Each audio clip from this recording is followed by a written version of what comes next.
Recording in progress.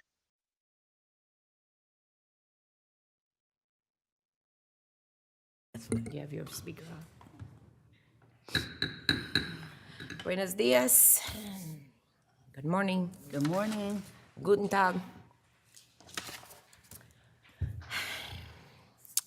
It is Thursday, 13th of February, and this is the Finance and Administration Committee meeting of the West County Wastewater District, and it is 9:06. I'm calling this meeting to order. Madam Clerk, will you please call the roll? Director King Meredith, Here. Chair Sutton. I am present. We have a quorum. Gracias. Now's the time for public comment for items not on the agenda but are under the jurisdiction of both West County Wastewater and this committee. Members of the public may comment during this time up to 3 minutes per speaker. Directors may ask brief clarifying questions but may not engage in discussion regarding public comment made during this time. Madam Clerk, have we received any public comments or requests to speak? We have not. If anyone wishes to speak on non-agenda items, please approach the podium or raise your hand in Zoom. Seeing none, we have no public comments. Gracias. Deputy General Manager Justin Laville, will you please lead us through the remainder of the agenda, sir? All right. Okay, good morning. Buenos dias. Item 1 and on the agenda is to accept the minutes of January 9th, 2025 Finance and Administration Committee meeting. Madam Clerk, have we received written comments on this item or requests to speak? We have not. If anyone wishes to comment on item 1, please approach the podium or raise your hand in Zoom.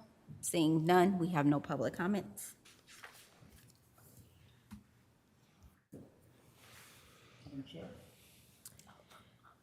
Yes, ma'am.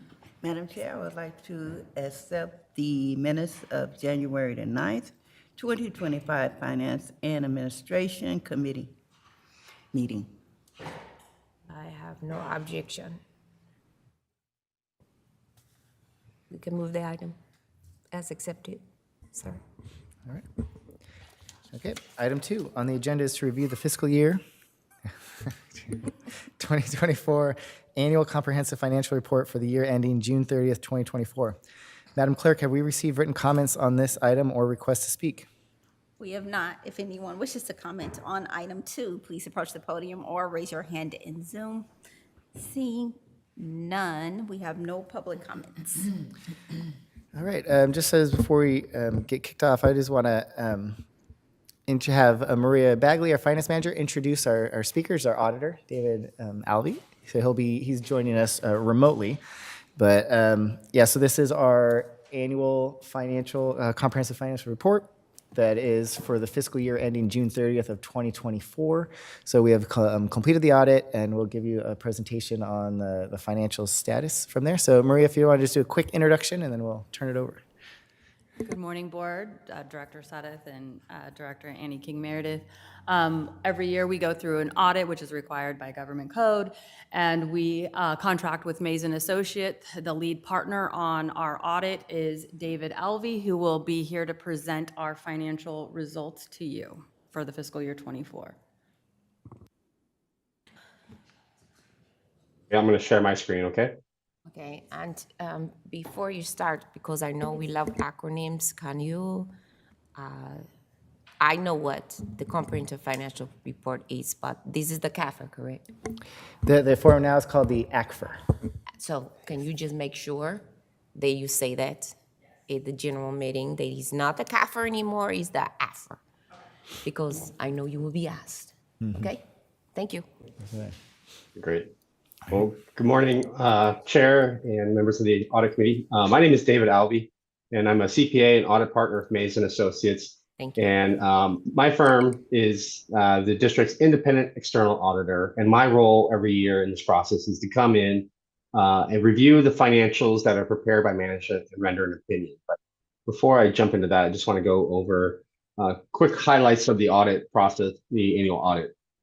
So in terms of the background, my firm is independent. We have no business dealings with the district, no siblings, no parents, anything. We make sure that all of our staff have no family ties with the district before we start our audit.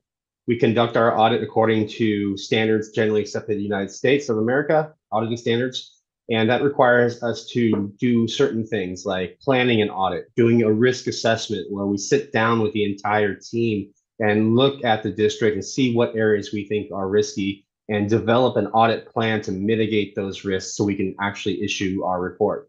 So our audit is conducted into two different phases. The first phase is the interim phase, and this is done before the books are closed, so before June 30, 2024. And during this phase, we're looking at internal controls. We're looking at the checks and balances. We're making sure not a single person can initiate, approve, and book a transaction without another set of eyes on that, because that could be ripe for fraud, but it also could be ripe for error. And during that phase, we have no materiality. So if you're not following your purchasing policy on a $100 purchase, that holds the same amount of clout if that was a $100,000 purchase. So again, we're looking at payroll, disbursements, journal entries, that sort of thing.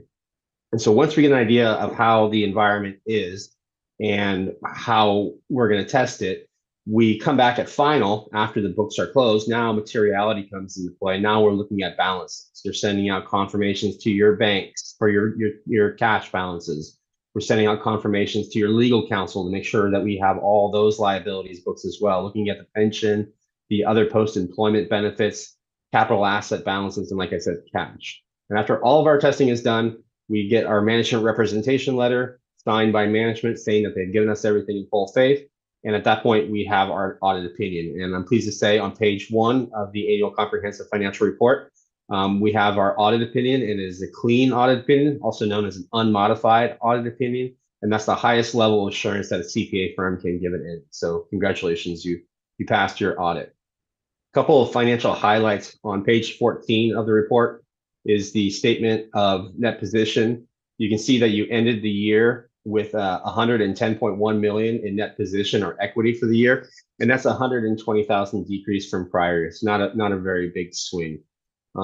Related to your pension and your other post-employment benefits, your net pension liability increased 1.4 million to 19.5, and you actually have a other post-employment benefit asset, which is pretty rare for entities these days. Normally it's a liability, but that decreased by 16,000, so very minimal, to 1.6 million. On page 15 is the statement of revenues, expenses, and changes in net position. So this is your income statement. Your revenues was 39.2 million, and that was a little bit lower than your expenses of 39.3. So that decreased your net position, like I said, by that really minor 120,000. Your operating revenues increased 1.5 million or 5%. A lot of that has to do with the rate increases that were approved in fiscal year 21. It was 5.5%.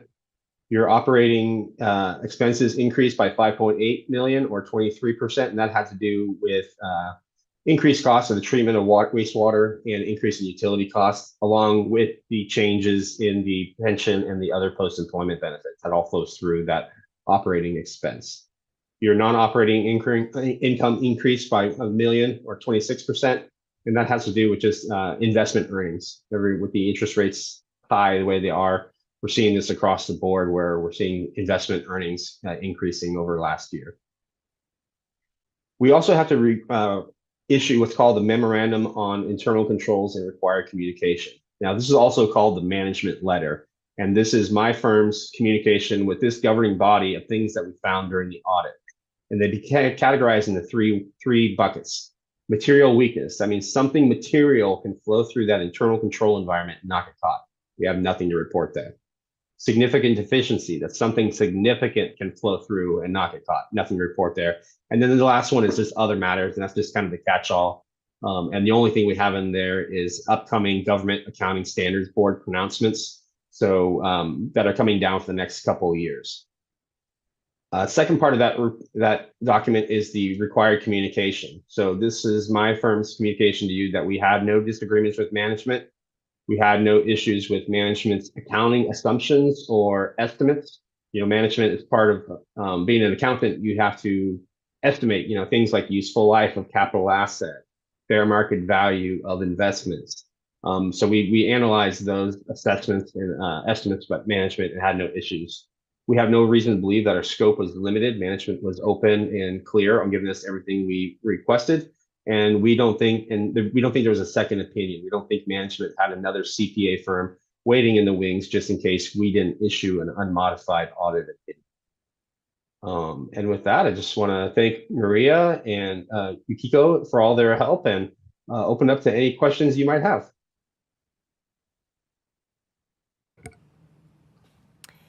Thank you. Director King Meredith. Thank you so very much for that. I have none at this time. I thought it was very thorough. Pleased to know that it was unmodified and one of the highest to be given. And that's all to the hard work of our staff and for this year, for this report.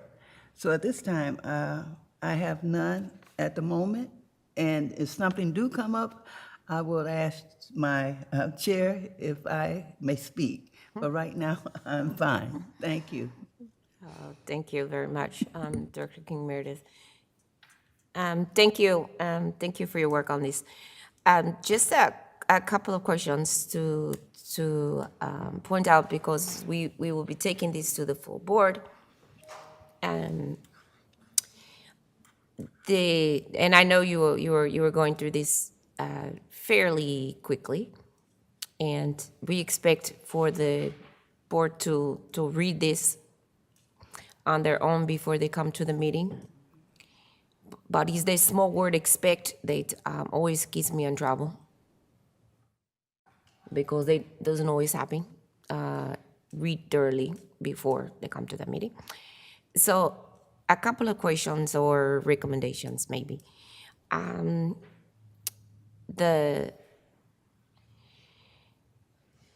The explanation of, you say you weren't concerned with the 120%. Can you say why or why not? The economic, it says under local economy, according to the state of California's LAO, they put the economic conditions at risk. Are there any other risk that the district should be aware of as we go into our strategic planning mode?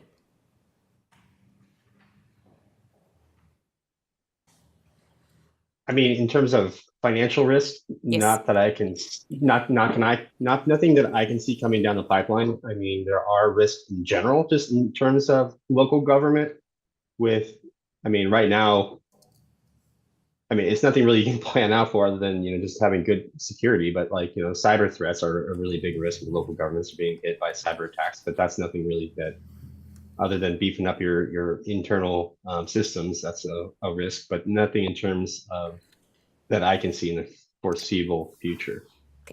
That's what I just wanted to make sure that's pointed out, right? That we're taking the necessary steps to protect our fiscal interest for what we know that we know. We can't know what we don't know, right? So, If I may add, just on Yes. kind of on the operating budget side, what I'm thinking about is, we have inflationary risk, chemical costs, electrical costs are going up.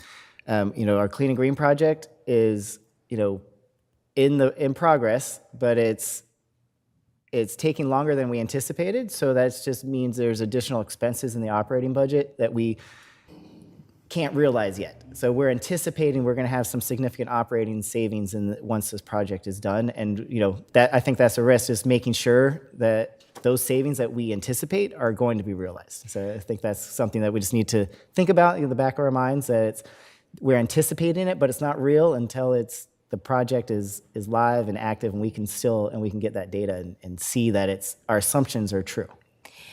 and well, that was going to be my next question, so you beat me to it. Was because of some of the things that are happening now, especially with, I'm parsing my words, which I usually don't do, but I am.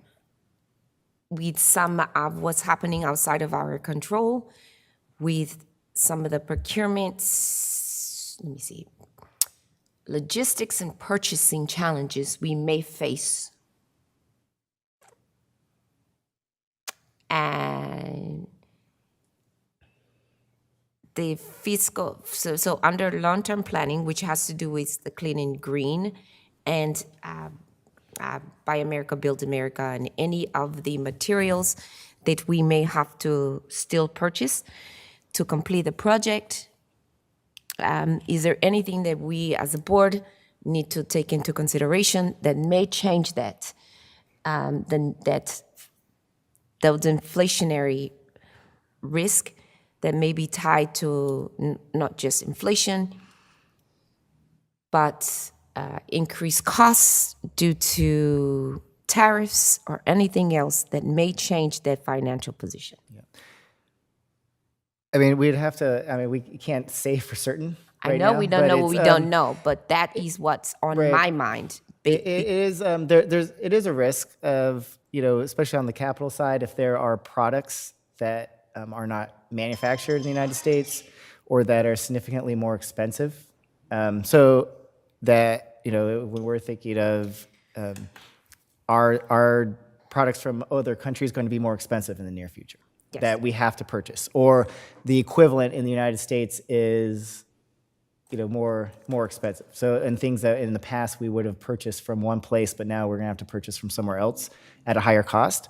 I think that'll impact mostly our capital side. But I mean, we've seen this on the chemicals cost. You know, the cost of, you know, disinfection, you know, or chemicals have significantly increased, you know, over the last several years, and that's part of just the being able to produce the chemical itself. And supply, because it is coming, you know, from the United States and be produced locally. So it's something we're kind of just monitoring, and because if it gets too high, then our rate plan might have to be readjusted, and then that may mean in the future, you know, we have one more year of our 5-year rate plan, and so we're anticipating that we'll be able to keep it, you know, like as is for one more year, but then it's, you know, how much. As a board, when we're talking about the next 5-year rate plan, what are some of these unknowns that, and how cautious do we want to be, or how much risk is the board wanting to take regarding rates? Those are going to be discussions in the near future. And the reason I bring it up under this context is we're talking about risk, and this is something that we spoke about, Director King Meredith, at a session at the last 2 conferences. This is something that is heavily on the mind of our agencies statewide. And so I know we're in a great financial position now, but this is a risk factor that I would like the board to know. Is something we don't know now, but may come up as we begin because we won't have a chance to revisit this before our next annual checkup with you all. In our next comprehensive financial report before we begin our strategic planning. We will before we look at our rates, but we do need to have this in the back of our head that this may become another factor. So, I mean, I kind of knew the answer before I asked the question, but I want to make sure that is something that we have in our minds when it comes to the general board meeting. Not as I don't think it's a big issue right now, but I do think it's something that needs to be one of those footnotes, you know. I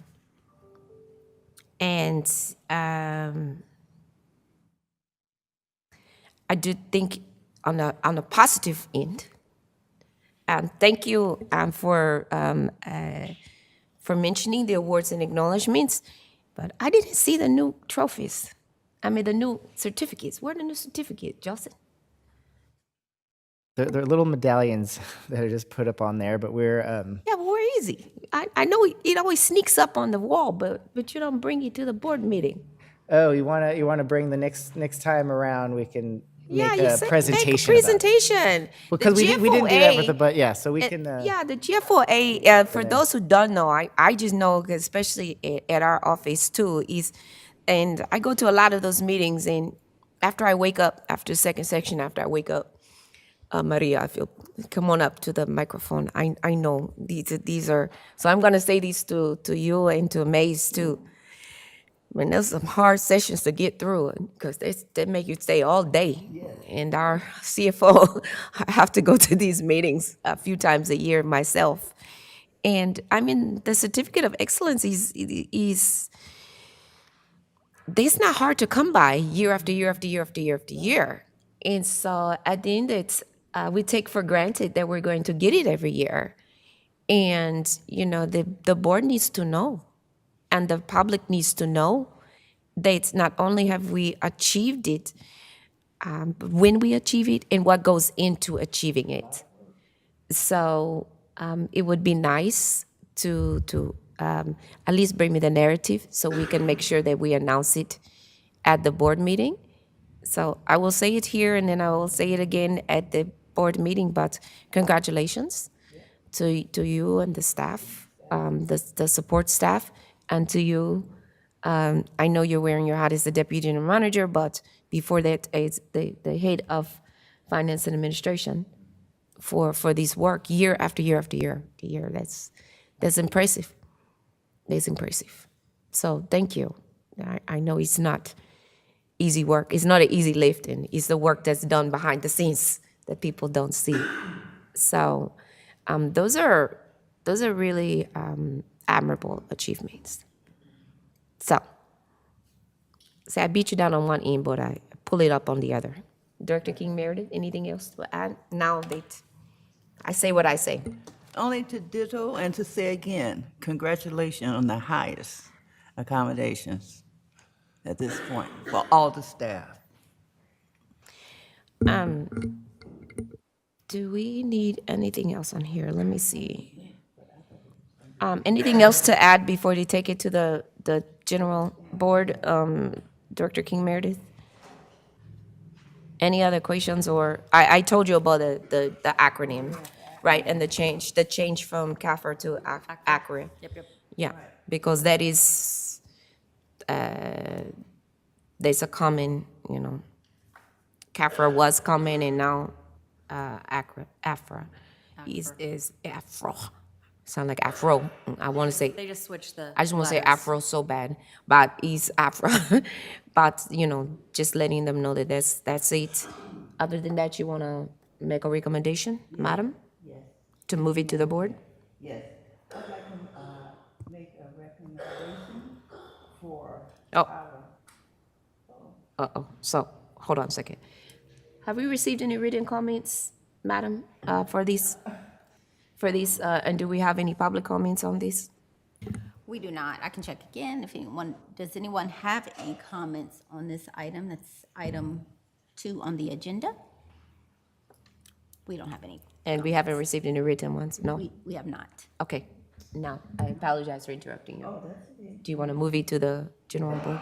I would like to make this recommendation to bring this to the full board, the West County Wastewater District. Review of the financial year 2024, the annual comprehensive financial report, the ACFR. Okay. Do you need anything else from us, sir? And put it on the agenda when you, I concur and put it on the agenda where you all see fit. Yep. Nothing else needed from staff. We intend to bring this at the March 5th board meeting, The first one? the first meeting in March. Yep. All right. Thank you so much. And thank you, sir. Thanks, Mays and Associates. Appreciate it. Thank you for your time. We'll see you in March. Great. Thank you. Have a good morning. Good morning. Thank you, Maria. We appreciate you. I think you got some more for us, right? Yeah, well, I'll introduce the next item before, but Maria can stand there if she would like. So our next item is item 3 on the agenda, to receive the fiscal year 2025 mid-year budget report and authorize staff to present the report to the full board of directors at a future board meeting. Madam Clerk, have we received written comments on this item or requests to speak? No, we have not, sorry. If anyone wishes to speak on item 3, please approach the podium or raise your hand in Zoom. We have no comments. All right, so just, this item is, we looked at the previous item, we're looking at the past, how we ended up, and now we're putting on our forecast goggles, and we're looking at where we are now and then over the next, 4 to 5 months is part of our mid-year budget review. And so I'll turn this over to Maria Bagley, our finance manager, to give us a presentation. Good morning, Director Annie King Meredith and Chair Sudeth. I'm Maria Bagley, the finance manager. So today we're going to be talking a little bit about the mid-year budget. The PowerPoint slides are just a very high overview. I do have a little bit more to go into the detail after this. So next slide. Oh, the clicker.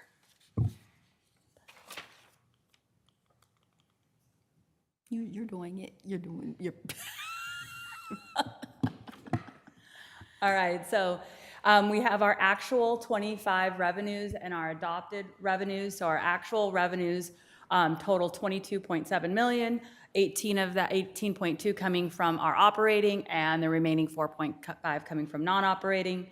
Our expenses for the actual right now, as of December 31st, we have 13.3 million coming from operating and about 6.9 coming from non-operating. For our adopted, you have 29.5 and 45.9 for the non-operating, with a total of 75.4 for total expenditures for the year. As we all know, the majority of our revenues is really derived from our sewer services charges, which is about 92%, which is what we talked about briefly in the audit. That's the rate plan for customers for using our sewer use services. We have contract and revenue is our next largest category, about 5.4%. So this is going to have the least revenue if we contract for any other services with other districts. We have permit fees that count for less than 1%. It looks like it's 0.8. And our capacity charges, which is about 1.2. So just a quick reminder, capacity charges are when new service connecting into our fees are requested from residents or businesses.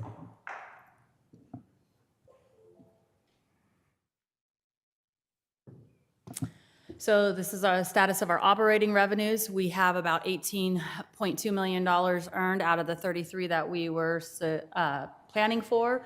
This is really coming from our property tax / sewer services. How we get paid for these is four times during the year in the county. We'll go ahead and disperse these fees. So by the end of the year, we do plan to have all revenues from the sewer service charges and property taxes. We have about $15.3 million remaining, and those next two disbursements will occur in April, and then a smaller portion of about 1% in June. So that's just the breakup right now. Here's our status of our operating expenses. So we have our materials, supplies, and services, and the salary and benefits. So you can see the light blue is the year to date. So that's the first half of the year through December 31st. And then you have the remaining budget in the darker blue. So that's for the next half.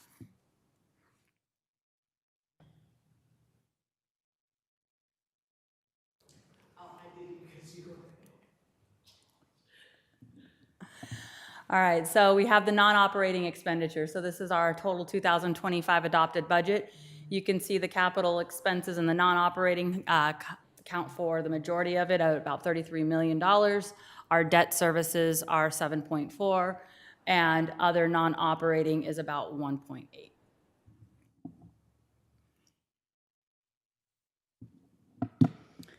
Here's the statuses of all of these. You can see that the majority of the non-operating in millions that have occurred as of this December 31st has really been our capital expenses, which is the green, our debt service. A lot of the debt service payments come towards the end of the year. So that's that light blue, and other non-operating in the darker blue. So we are proposing an amended operating budget of about 3.1 million. This is coming from a slight increase in our revenues, as you can see that. And then our expenditures, there's a slight increase in that as well. So we're asking 33.4 million in operating revenues, an additional about 1 million in the non-operating. Expenditures are 32, we're adjusting upwards of 32 for the operating, and non-operating adjusting slightly up to 46.2. So I just wanted, this should be the end of this one. I kind of wanted to go over in a little bit more detail of our summary. So that's that handout, which I don't have in the slideshow, but it is in the handout. So this is, I don't know if we can show this. Can we show this or not? We have it. It's an attachment. I think Can we it's show in it or here. no? If we can't, that's fine. That's fine. here in our That's fine, screen that's right fine, that's fine. I mean, Yeah, it's in our screen. yeah, I think we're at a little bit of a disadvantage because we have that, but we don't have the PowerPoint. Right. Right. This So- can't fit nicely on a PowerPoint. I know, but no, we're at a disadvantage because I'd rather have the PowerPoint because your summaries are what I was following. I mean, I have this. I have Okay. that. So you can just talk from that as All well. right, so I just wanted to point out to you, that mid-year summary that we have looks actually different from what the board approved last year. So I just want to note to you guys that the total dollar amounts actually are exactly the same. And the reason why it looks different is because we undertook a large project to update our general ledger structure, so also known as the GL structure, and these roll-up categories which we present to you. This initiative was really driven by our commitment to enhancing our financial reporting and aligning with industry best practices. So in 2023 and 2024, staff conducted an in-depth review of our GL structure with the goal of making it streamlined, transparent, and more efficient for everybody looking at it, with the goal of supporting overall financial data and decision-making. So to ensure that we were using the best possible framework, we went and analyzed other reporting structures for other sewer districts within the state of California, a lot of them being our neighboring folks in Contra Costa and Alameda counties. We examined how their structure was. We asked them questions as we needed, and then we were able to restructure our general ledger to essentially standardize it, but also meet the unique needs of our own organization. This change was necessary just because the structure had become outdated. One of the huge things that we took initiative to is I want to pull your attention in that summary page to what's called professional services and wastewater treatment. Everything was grouped in this category called professional services. So this was our dewatering services by Synagro. Also, our chemical costs were in that. So you would notice now that they've actually all been removed into this category called wastewater treatment because this is essential and core for our business. Professional services looks a lot lower. If you're comparing year over year, that's, like I said, we moved those large categories out of that and gave it its own separate category. So this is essentially to our business and operations. So with this new structure, we have a standardized approach to reporting, which is going to simplify us for the future. It's also going to enable us to grow as our district changes, and we all know that's going to happen in the future. And, you know, this reflects our commitment to and our responsibility to financial stewardship, which I just want to wrap up. That's also in our strategic plan, goal number 3, and continuous improvement in the way in which we're presenting data to you. So I'm going to go over a little bit more thank you. Go over a little bit more in the revenue side in a little bit more detail than the overall PowerPoint. So we have an initial positive impact here, or positive upswing. This is really driven by interest earnings, property taxes, and lease income. So our property taxes had an upswing just because we do not budget for redevelopment agencies, and we did receive this fiscal year proceeds from a sale of a redevelopment agency. We also did not budget for lease income, so that's the lease with Shimmick Danny's, which is that property right by our treatment plant. And the other item that we did not budget for was interest earnings. We did budget for interest earnings, but we assumed that interest earnings would more normalize and go from a 5%, which it was prior year, down to something closer to 2.5. And we still have a positive because our income, or interest earnings is close to about 4% right now on our investments. I do want to show or point out we did have one downward revision, which was the capacity charges of about $100,000. This is just because WCW is built out. We are going to expect to see that be less impactful over time, which is, like I said before, which is the new connections into our system. On the expense side, we mentioned this briefly during the audit, but overall our operating expenses are up. A small portion of some of this noise is due to the reclassification that I just spoke about, but the majority of it is essentially the clean and green continuance in the project, which is costing us about an estimated $6 million because of the temporary dewatering with Synagro of about 4.5 or 4.6 million. You have chemical costs that went up year over year about 15%, and you have energy prices that have increased about 19%, along with our usage actually increased of about 26%. Once the clean and green is finished, we get the dewatering or digesters going, and we get the batteries, all the solar and the battery back up, we should see significant savings. The other part is our staff has been going out and trying to build up a spare part and a spare part inventory just so that they can keep up with maintaining our facilities and essentially being proactive to helpfully prevent emergencies. And I do want to note in the capital outlay, which is kind of the non-operating side, we have about 7.3 or almost $1,730,000 of an increase in that.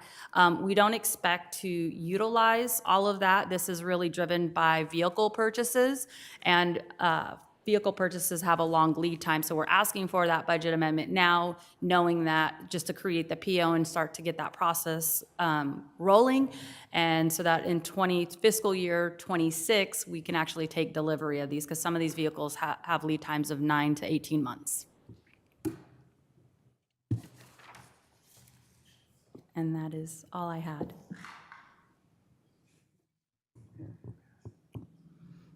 If you have any questions, let me know, or suggestions.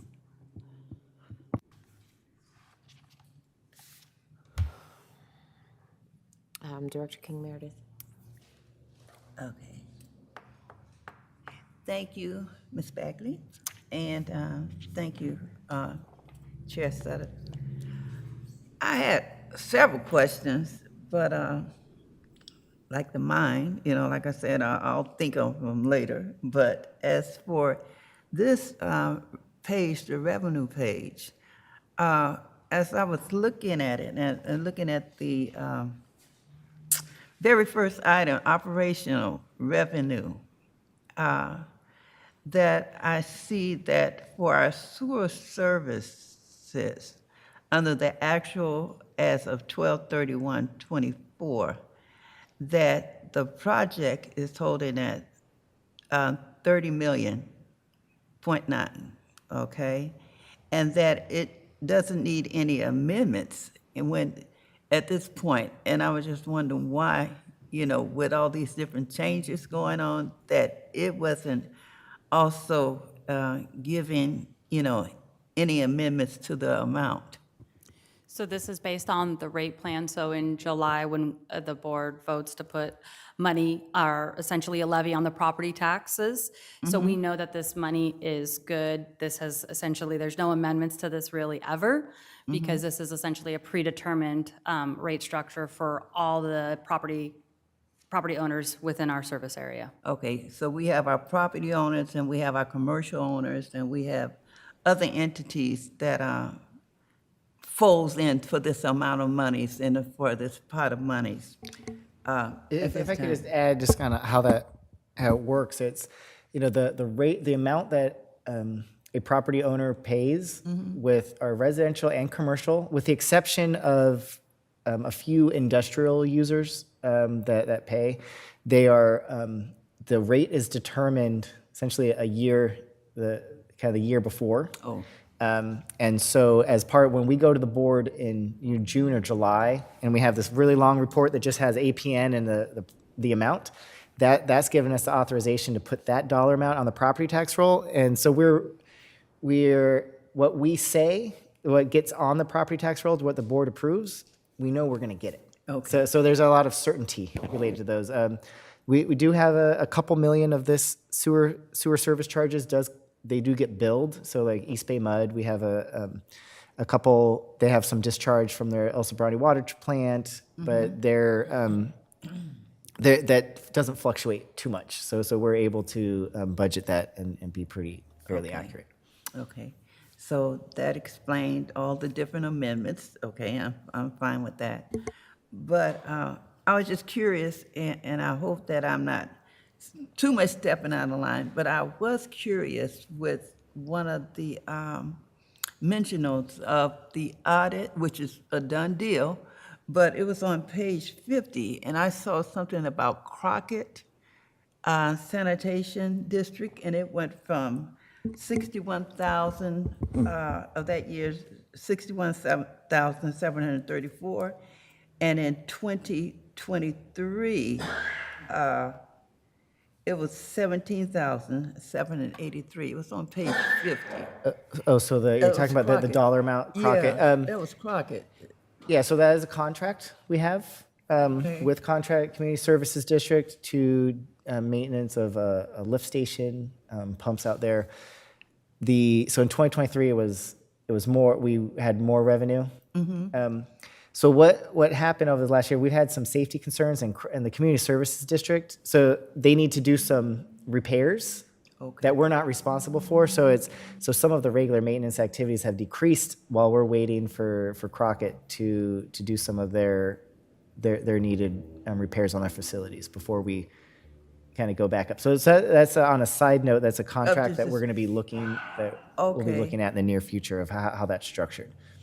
Okay. But one thing I just forgot to mention on the property tax roll, we're using the county's property tax roll as a way to collect our sewer service charges. So we don't collect property taxes. We do receive a portion, as you see on our notes, but it is our method. It's called the teeter plan that allows us as an agency to utilize the county and they charge us an administration fee, but to collect our sewer service charges, which has a good administrative benefit on our end. It's actually significantly reduces the administrative burden for us to collect these revenues. Okay. Okay, well, that's it. Thank you so very much, Madam Chair. Thank you, Andrew. A couple of things. Thank you, first of all. I can see from this that I'm going to have to bring a sleeping bag to get through this discussion of this budget, because this is going to take all night. So let me see how we can bring this discussion down to a reasonable time frame, so that it doesn't take too long of this doesn't take a 3-hour discussion. Let me see. So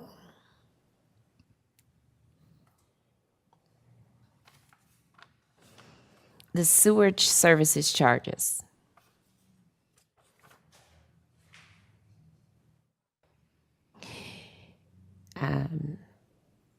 A combination of what both you and Deputy General Manager Lovell just said.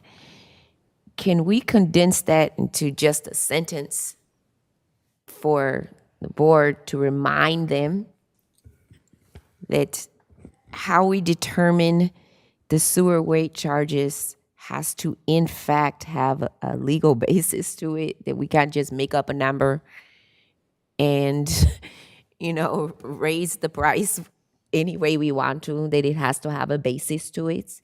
So can we say that? So we don't get this into going down a rabbit hole of, can't we just do a 40% increase or something like that? Can we just start off with that when we're talking about these line items? Maybe just, so the sewer service charges. As a reminder, the sewer service charges are based on like this. You understand what I mean? And General Counsel, you understand what I'm saying? I think that for each of these, permit fees are based on capacity charges, like that. The ones that have a basis that, and I think we can stem some of the conversation that'll come afterwards. And it will also help the public understand that these aren't arbitrary, and that, because what I hear is, wait, why am I paying more than my neighbor? Well, you aren't. Or your neighbors, you're not paying, because what we hear is, I live in an apartment, or you live in a house, and I live in this, this complex, and I should be paying less because I live in this complex, and you live in this house, these 4 or 5 bedroom house, and why can't I pay less?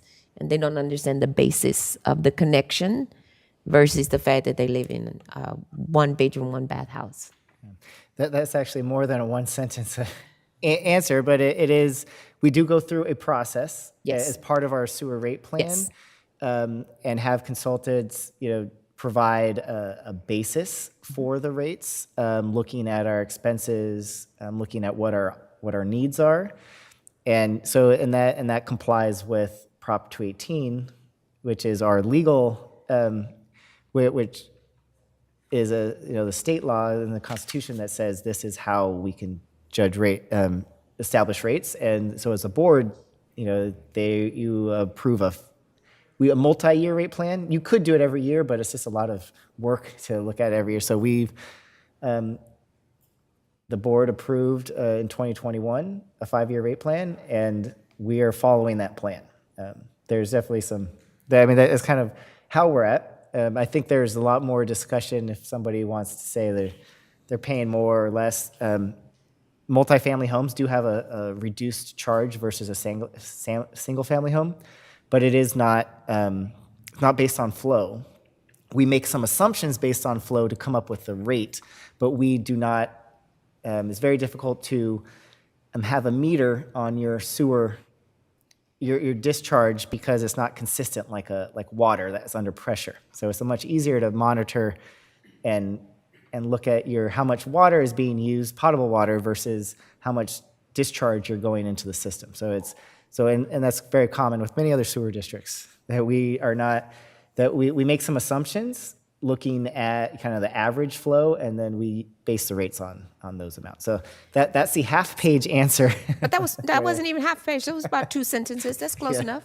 That was pretty good. And you mentioned the process that was undertook. You mentioned Prop 218. You mentioned the board approved in 2021 a 5-year rate plan, and you mentioned that it's not based on flow, but it's based on, or it's not based on flow or discharge. That is based on a predetermined. Is this an assumption of flow? It's an assumption of flow, not actual discharge, like a water system. And I do want to mention it is flow and strength, because that is also an important component. With the exception of some industrial users, we do charge on flow, but that's a very, it's literally a handful. Like five property owners. Yeah. No, I think it's fine. I think what you said is fine. That's kind of what I was looking for. And then the thing with permit fees is this really comes up, and I think Director Ventila has mentioned this quite a few times when we're talking about builders, because there's a lot of new construction that's going on or about to go on. Yeah. So I think that's what I just want to hit that part off, right? The bond proceeds, do you have like a one-liner you can talk about the bond proceeds? Let me take that, Maria. Okay. So the bond proceeds are, this is the remaining balance that we haven't spent yet. So just to remind the board and those who are listening, in 2021, the board, under the West County Wastewater Financing Authority, authorized the issuance of wastewater revenue bonds. And so our total proceeds were $90 million from that bond sale. We're also paying debt service now. but and is primarily for the Clean and Green project plus some other capital projects. And this is, the bond proceeds are money that is held in trust in a bank account. And so whenever we have expenses, we are able to draw down on those proceeds. And so the budget you see here, that is the remaining balance of the bond proceeds as of July 1st of 2024. And the actual is that's how much we have drawn down related to expenses on the Clean and Green project.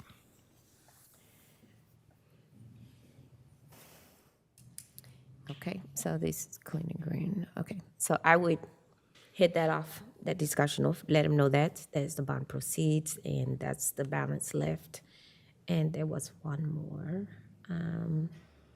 We know about the grants. Yay. And,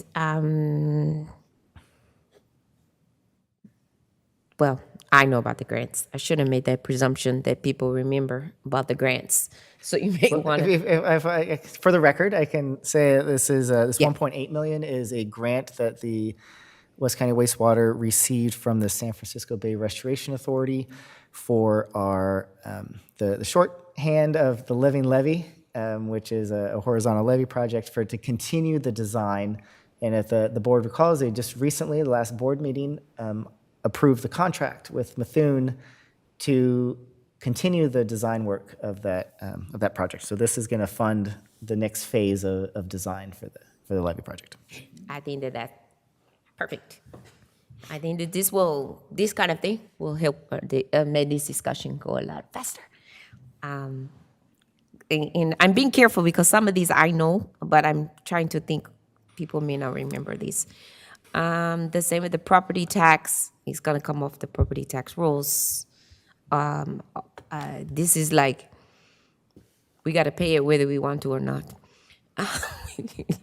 They're gonna take the money. In which other one? I think one of my questions goes back to the ACFR, right? Goes back to the question I asked about risk and ensuring that we are taking adequate measures to shore up for what we don't know that we don't know. When it comes to materials and supplies, since we're looking at the mid-year budget for that, right? Do we have enough reserved for those risks? Because I know when we looked at this last time, we didn't know. And I know I keep asking this question, but I'm asking it from my own experience as a procurement person. And I know, having gone through this in 2017 to 2021, how that escalated very quickly to almost 200% of what was spent prior. So do we need to take a look at these costs to make sure that the budget has the cushion if this escalates to 150, 200% of what you expected to spend at the beginning of the fiscal year in this mid-year budget, even if you don't spend that mid-year budget amount? Do you need to take a look? I'm not the one to tell you spend more money if you don't have to. However, do you need to make plans for that based on what we know right now? And what we may be anticipating. And we've already seen, as you've said, a significant increase in the chemical supplies, and just knowing that we have not finished some of our capital projects. Yeah. From my perspective, the biggest risk, and that we're really pushing on the Clean and Green project, to bring the digesters online so we can stop paying an external party to dewater our solids. That's about $4.6 million a year that we're paying right now. So that we don't have to pay once the Clean and Green is, our digesters are functioning and they're seated and they're commissioned and we are using them as designed. I think that's our biggest risk, and we're pushing to have that project, that portion of the project completed, by the end of this fiscal year, so June. So Synagro we won't have to keep paying them to operate, because then we'll be able to do that portion of the treatment plant under our existing infrastructure with our existing resources. And then once that is complete, there'll be a cascading effect that, then we're producing gas that will be able to be used in the cogen, which will use that gas to generate electricity for the treatment plant. So then that will reduce our electrical expenses. So it's actually a really critical item in our capital project that's impacting our operational budget. There are a couple other areas that we're looking at. We do have a need to purchase, make vehicle purchases. There's some of them are 15 years old. I was going to talk to you about that And separately. so we're examining more than just paying cash. That's something we're going to come back to the board. We're looking at what are some other, do we want to finance some of these large vehicle purchases? Do some kind of like lease purchase. Do we want to lease some vehicles as a method to kind of stabilize some of our future expenses? So those are things that we're considering. We would definitely come back to the committee and to the board if we're going to make some changes on how we operate. And then I think the last piece that we could pursue is, that I think that makes good sense on procurement. Where we can, we have longer term contracts that we can lock in prices, multi-year prices. It is really difficult to do on the chemicals. We do it kind of on an annual basis through the consortium. There's just about all wastewater agencies in the Bay Area participate in, so we can at least get better pricing collectively. But I think those are other opportunities to look at what are services, what are other things that we can enter into multi-year contracts that we could lock in prices, and so we have a known price increase. Allowing that as part of a negotiation for a multi-year contract instead of having wild fluctuations. So those are a couple of things that we're going to continue to explore to mitigate risk, and so we can have as much known as we can for as long as we can. Because really 1 to 2 years out is all we can get out that we're more certain on. But once we get to year 3, 4, and 5, there's less certainty. Because if we look back at 5 years ago, where we thought we would be now, we're not where we thought we would be because of increased costs. We didn't think we would have such high inflation on certain costs. So it's so those are things we have to make adjustments every. That's why we come back every year to look at these things. Okay. Vehicles. I wanted to ask about the vehicle pricing. So you say some of it, but I would like to get a better grasp on what it looks like. You say you have some that are 15 years old. I know we did buy some vehicles. We've bought vehicles since I've been here. It was we bought them last year, but we bought some the first year I was here because it was the first. That was when I was like, why are we going outside of West County to buy vehicles? I know, because I remember getting into a pretty heated discussion with this board, not this makeup, but the initial board about why are we going into, Central Valley buying vehicles when we've got Auto Row here in West County. So I just would like a better understanding of how many vehicles do we have in the fleet that need to be replaced? How often are they getting replaced? And what are we doing to leverage the CMAS contract or, piggybacking off of some of those other consortium or cooperative agreements that we have that other, not just wastewater, but other municipalities are using that, the California state has that we could be using. But how many vehicles do we need to replace? And can we do them more than just 1 or 2 at a time, right?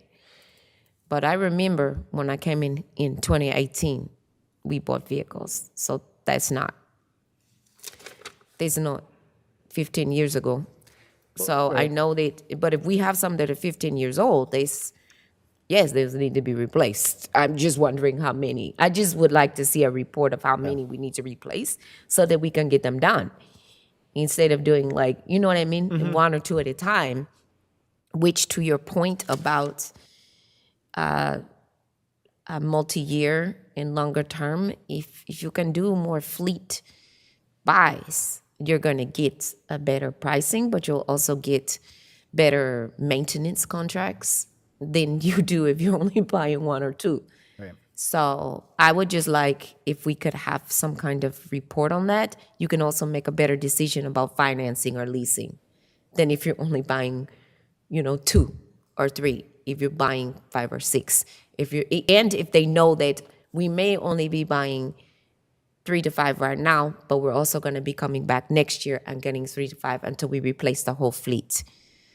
So the multi-year contract may only stipulate we're buying a couple now, but we're also replacing throughout this. It might be a 3-year contract that stipulates a certain number each year.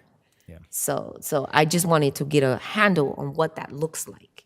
Yeah, if I can tell you kind of what we've been working on, it's on our project list of what to get a more robust kind of process, so we know in the future, like, hey, this year we need to buy this many vehicles. We want to have, it does make more sense to have newer vehicles because the maintenance costs, they're under warranty, so we don't want to hold on to them for too long. So that is on our work plan, because in the additional wrinkle into that is our CARB regulations. Yes. That we have to Yes. purchase additional zero-emission vehicles. By 2030. A percentage, and the infrastructure for charging, or if we're assuming that a lot of them will be electric. Right now we have one charger that's going to go to the board soon so we can pilot. What's the infrastructure we're going to need? What cost is that going to be on us to make sure we have adequate charging infrastructure? So this is something we've had discussions on. It's something that we're working towards. It would be several months before we'd have a plan, but I think that's for this calendar year, we'd be able to come back and say, this is our strategy related around the fleet, because there's going to be multiple components of replacing fleet. Do we have the right number of vehicles? Are we using, and we just this last fiscal year, we've installed GPS devices on our vehicles. So now we are able to collect more data about usage. So now we can make some better, it's decisions based on data instead of just kind of what people have kind of said. So now we'll be able to look at mileage. We'll be able to look, a little more closely at maintenance cost and make some of these decisions of what vehicles need to be replaced and when. And so it's a project that we're working on. So I just want to let you know that is something we've been moving towards. Okay. Yeah, I know. We've got 2020, 30, and It's coming up. 2035. It's pulling Yes. on us. So I think That's we correct. just need to get this plan together so Yeah. we know, from a planning aspect, also from a fiscal responsibility aspect for the board, so the board can plan on what monies will be needed to actually buy the fleet, but also the infrastructure needs, right? Well, so we can know what we need to allocate for that infrastructure, for the fleet, and then any trainings that are going to be needed. You guys are going to have to pay to train the users of the vehicles, and then any staff that are going to be, data collection is one thing, but how do you use that data, right, for to effectively? So that's a whole different training too. So thank you, but this is what I wanted about the vehicles. And then let me make sure. Again, going back to the debt service, this question comes up every time you mention debt service. So Justin, I'm going to leave it to you to tie the debt service into back to the bonds, and just give your 30-second answer to what that means, because it comes up every single time you say something about debt service. So this is collectively the 7.4 million is how much we owe in principal and interest on an annual basis for our 2021 wastewater revenue bonds, plus our 4 SRF, which is the State Revolving Loan Fund, loans that the board authorized in 2015, 2016 timeframe. So we have 4 different loans, low interest loans from the State Water Resources Control Board. And that's about 2.6 million a year of that. And so that's where, and those projects were completed in 2016, 2017 for our SRF loans, and we're still working on the projects for our bonds. But now we have to pay the debt service related to the principal and interest related to the money that we borrowed. And since most of the people on the board were not here then, just make sure you say this. Okay? It comes up every single time. So memories are not good. So just make sure you say that. That's a quick answer. That's a good, quick answer. The WCA contribution, do you want to just, I don't know if that's you or Ms. Nicole, the general counsel, because again, that's because WCA is going away. How is this going to be affected? Do we want to say something about this? Yeah, I mean, I think with the WCA going away, so this is our kind of our last payment. We do anticipate some of that money will actually get returned to us because once we've closed all the books on the WCA, which was dissolved effective December 30th of 2024.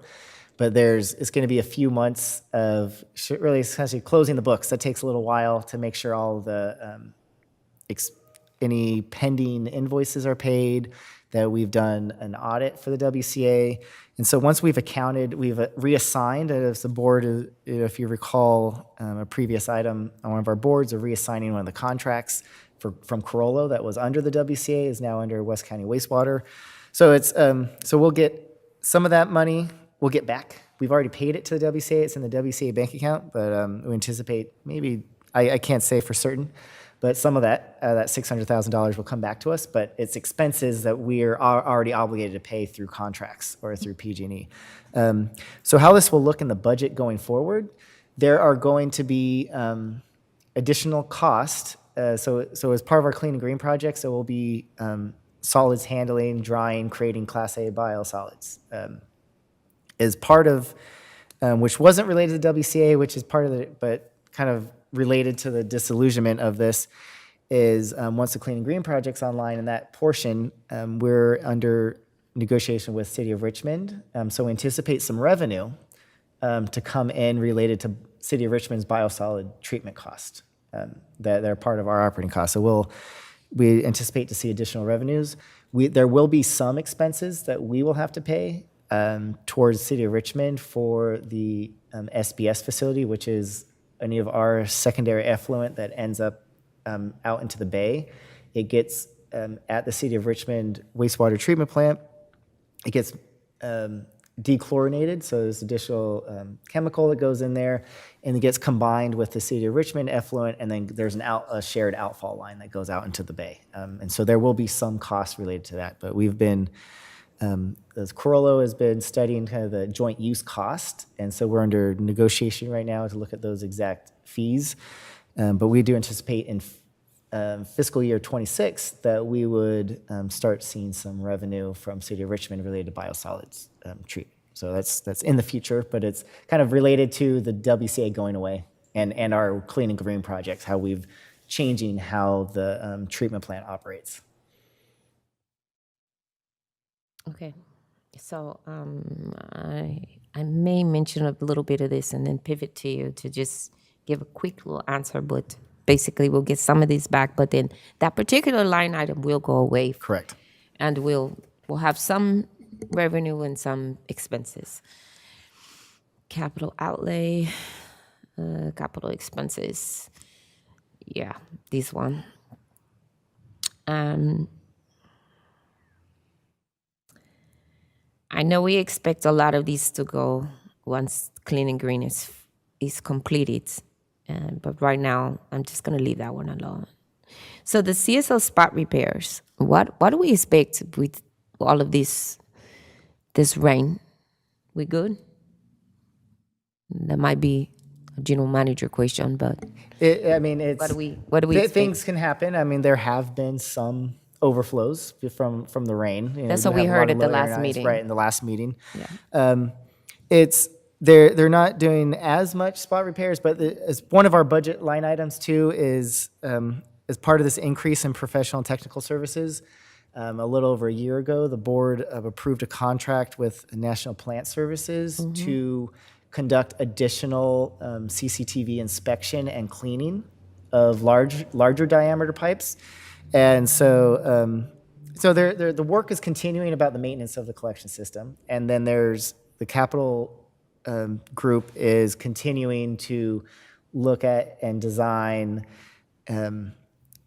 different gravity and make improvements to the gravity sewer system. So it's an ongoing work. I don't know, they haven't been spending as much on the spot repairs for right now, but it's as they come up. CSO is going to continue to do these smaller repairs. It might be 10 to 15 feet of sewer line, maybe between two manholes, or just other segments when they get called out and they go find different issues in some of the different lines. So it's ongoing work, but we just, for this budgeting purposes, kind of where they've been spending a lot of their time recently hasn't been as many spot repairs, and so we're just going to reduce that budget just based on what we see is going to happen for the next 4 or 5 months. Okay. My last question is, I think I've asked this question before, but I'm going to ask it again. A few years ago, we received a report that had, it was color-coded, and I've asked this before, and I don't know why. I've been looking for it, and I can't find it. It was color-coded, and it showed, and Michael Savannah presented it. Michael Savannah and one of the engineers. It showed the conditions of the laterals. And it was like red, green, blue, yellow. And it showed which ones we were going to focus on. The red ones, obviously, were the ones in the worst conditions. And you guys were going to come back to us and keep showing it to us. And I'm really interested in those because it was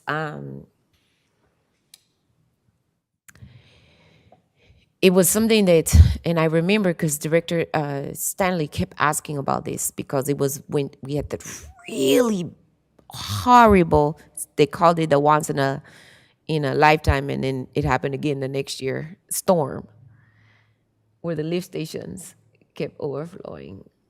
And it may have been 2019, maybe. There was an inflow and infrastructure, an I&I report, study that took over many years around that time that was presented over a couple different rainy seasons. Yes. I do recall that there was, and that is the basis for a lot of the gravity sewer work and projects that they're doing right now. Yeah. And I think that what I'm looking for is, I know we keep focusing on just like especially clean and green in the capital expenses, but we had asked for in the capital expenses was, what do we need to do to make sure that also in capital expenses that we are, I know we invested in the CCTV upgrades and all of that, but also are we properly invested in ensuring that some of these laterals, because it was La Paloma, if I remember, that had a lot of those issues. And those neighbors over there were like calling all of us and screaming and upset because we kept going under the street and onto their property. And so we put together that plan to eventually test everywhere. The yellow was like the least, yellow and blue was like the least in the hierarchy. But that red, blue, green, yellow were the ones that were in order of priority. And I haven't seen that in a long time, of which of these laterals really needed attention. And I'm just wondering if we need to, is that still included in this? I see the general manager here, so I'm gonna be quiet because you may know what I'm asking, but I just want to know, do we have enough money to make sure that all of this is being taken care of? Have we allocated enough money under the right under the right category, and are we're probably doing it, we just don't see it. So I I don't know. think just real brief before General Manager speaks is if you're talking about laterals, that is the pipes program. There is $400,000 in the budget, but I don't know if that's what you're referring to and trying to get the homeowners to It's not the encourage homeowners. them. So if you're looking at I&I, yeah, so then that's It was the INI program. and more of the main lines that The main West lines County that fed Wastewater is into responsible for. that fed into the homeowner's property. Yeah. Because it was both, and the homeowners were really upset. They were losing it because the INI program is what Michael presented to us Mm-hmm. that fed into the homeowners. Right. I don't know if there's any comments you have, General Manager Clough. But I think you answered the first part, Justin. The laterals remain the responsibility of the homeowners. Right. So the report you're referring to, I believe, doesn't say much about laterals. We know that a particular basin is problematic and that we did flow studies. And while not actually showing the flow studies, last night at the board, no, it's this Wednesday, Thursday, right? Last night? Tuesday. Tuesday. Yeah. Keep track. Tuesday at the infrastructure committee meeting, it will be coming to the board. But we can ask if there's some additional information they can show. But she made reference to prioritizing various projects, the gravity sewers, and that's how they're being prioritized. It's based upon those flow studies that you were talking about, red, green, orange, yellow. That one. And so what it does is we took a look at the whole system, and when it rains, like today, we might be flowing 5 million gallons a day down the pipes. It rains, we're flowing 20 million gallons a day.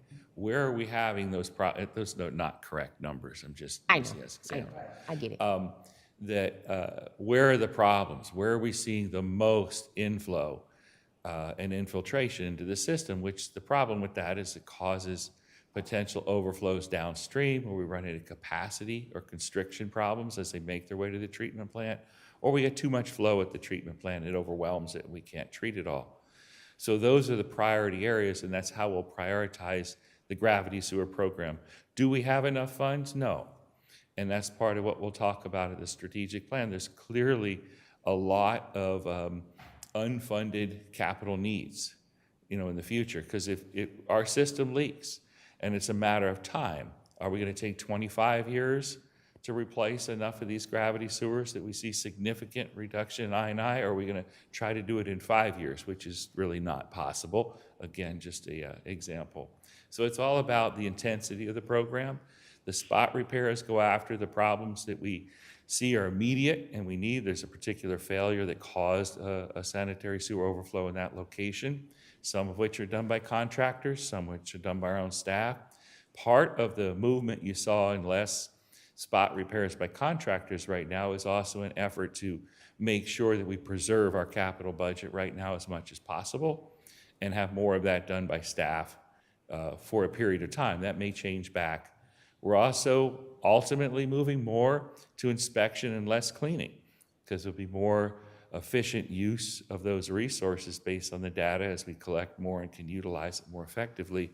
But the colors you're talking about are referring to the I&I, or the inflow and infiltration study that shows where we're having the most problems within the system as far as water coming into it that we don't want. And so we can provide some of that information. We can, Justin, if you make sure we talk with Michael and Angela so that when they come back to the board meeting, we can add something that'll show some of that. Because that's the basis for the prioritization that she referred to.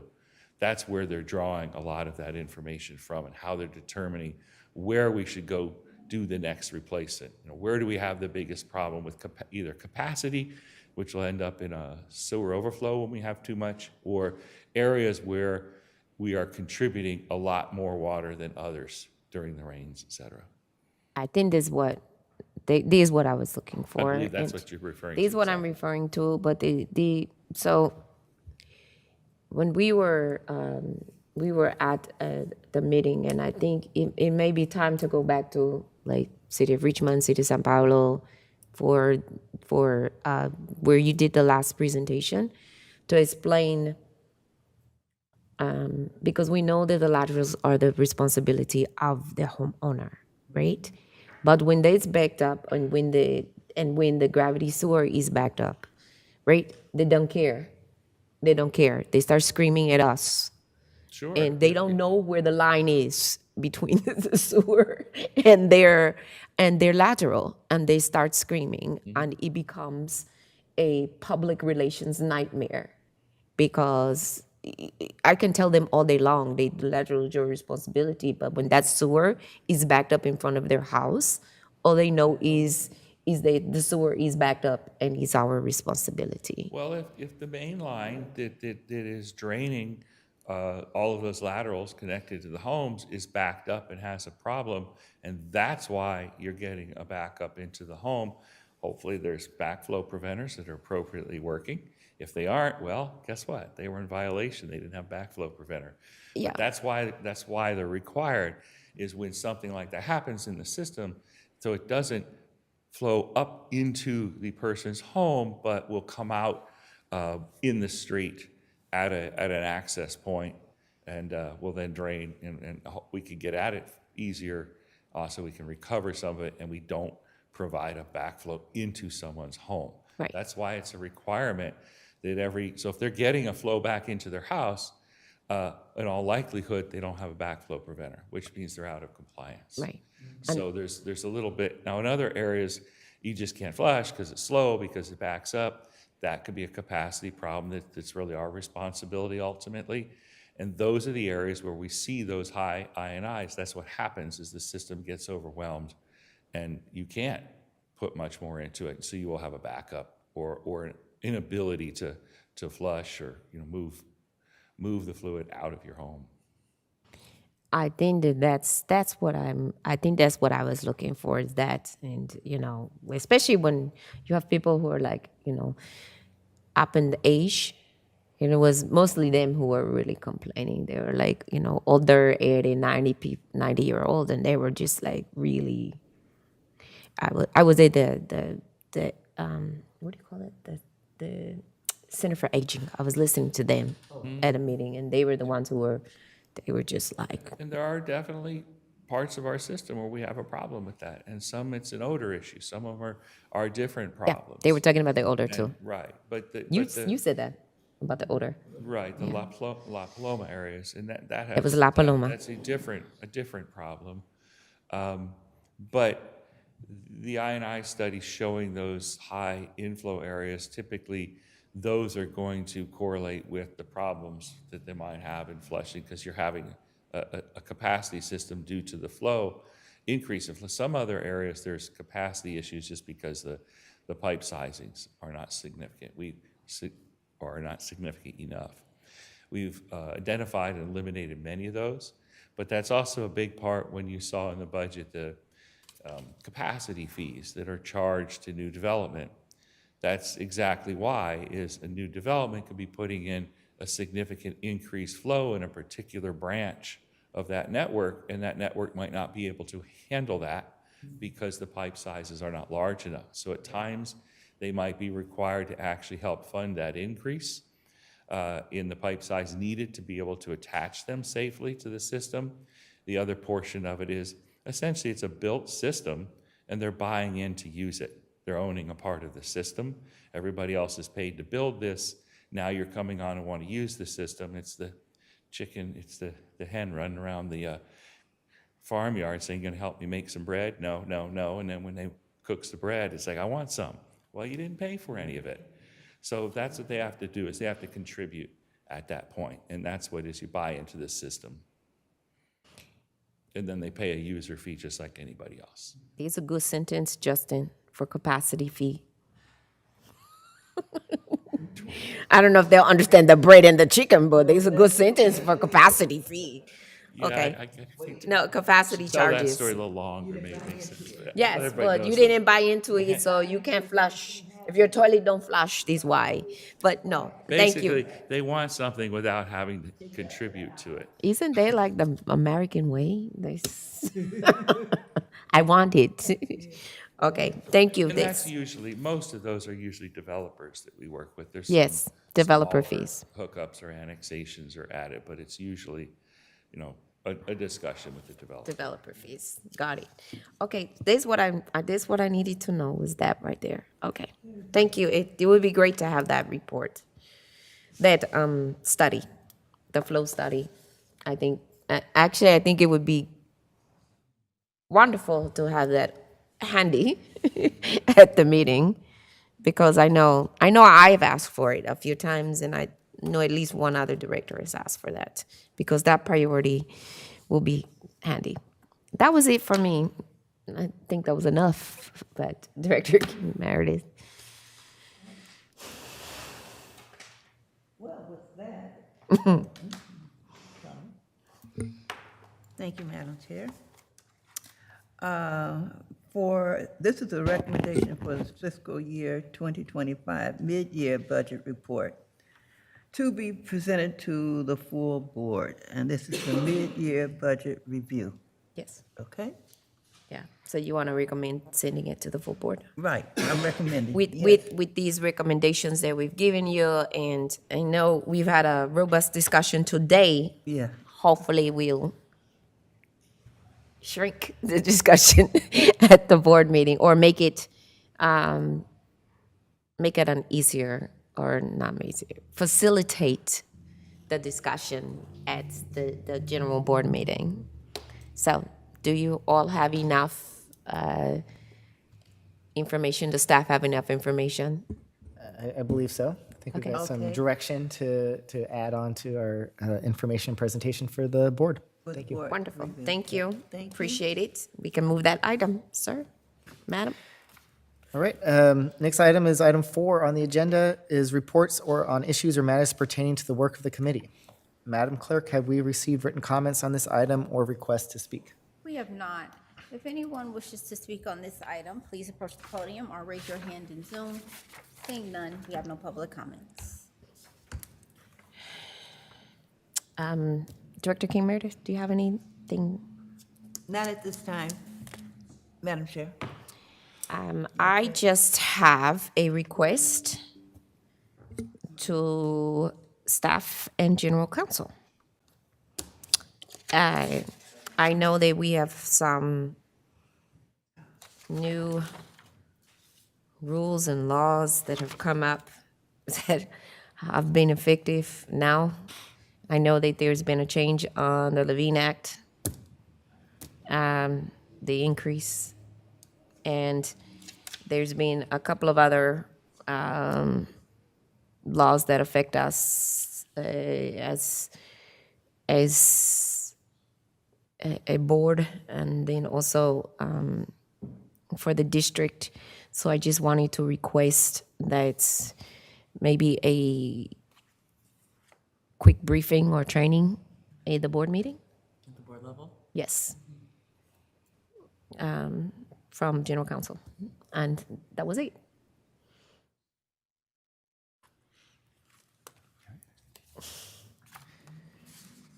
All right, that's all we have on ours from the staff side.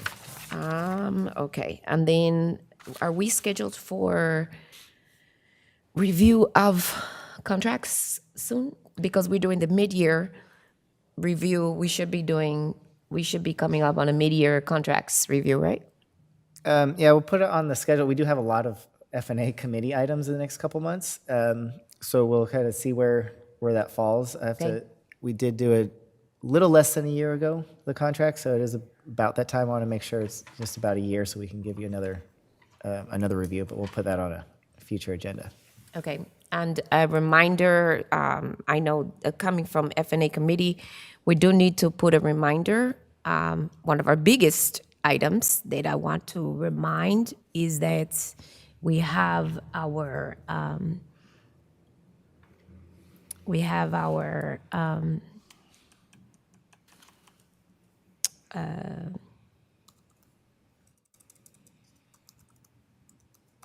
PLSA notice that needs to be sent in the next few, at least we wanted to send it early.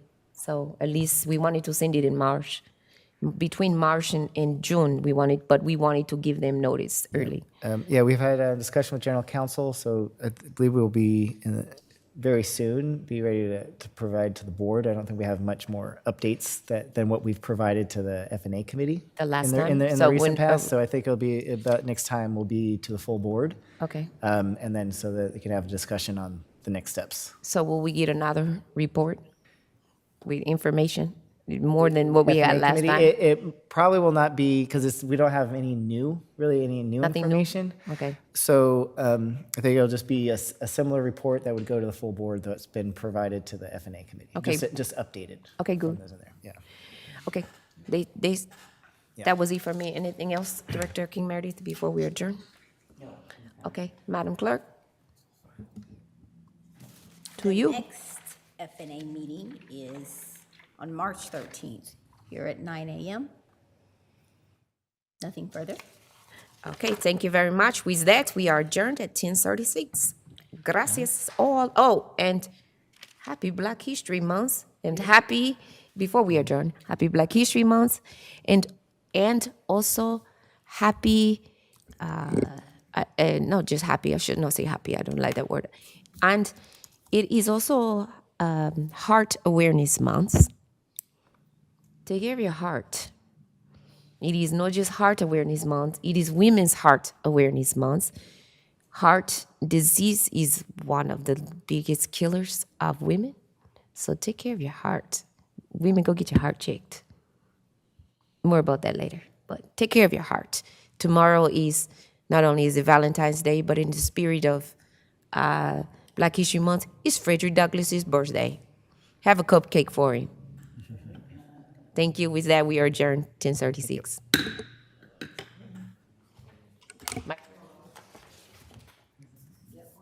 Yeah, can you get that slide deck for me?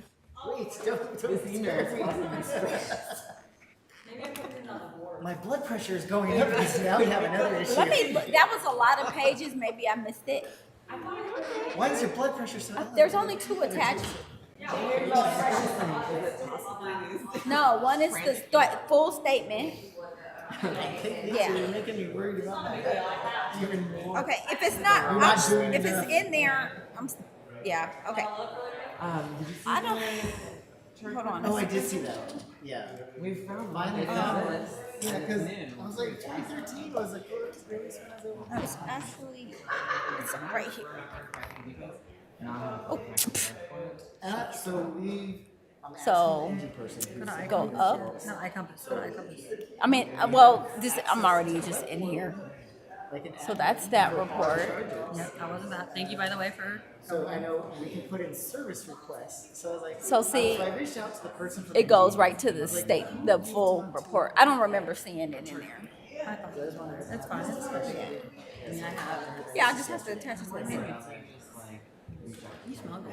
That's what I'm thinking. I was just where we are. What am I trying to do? Yeah, because it's like, Oh, no, I'm trying to stop. right. Well,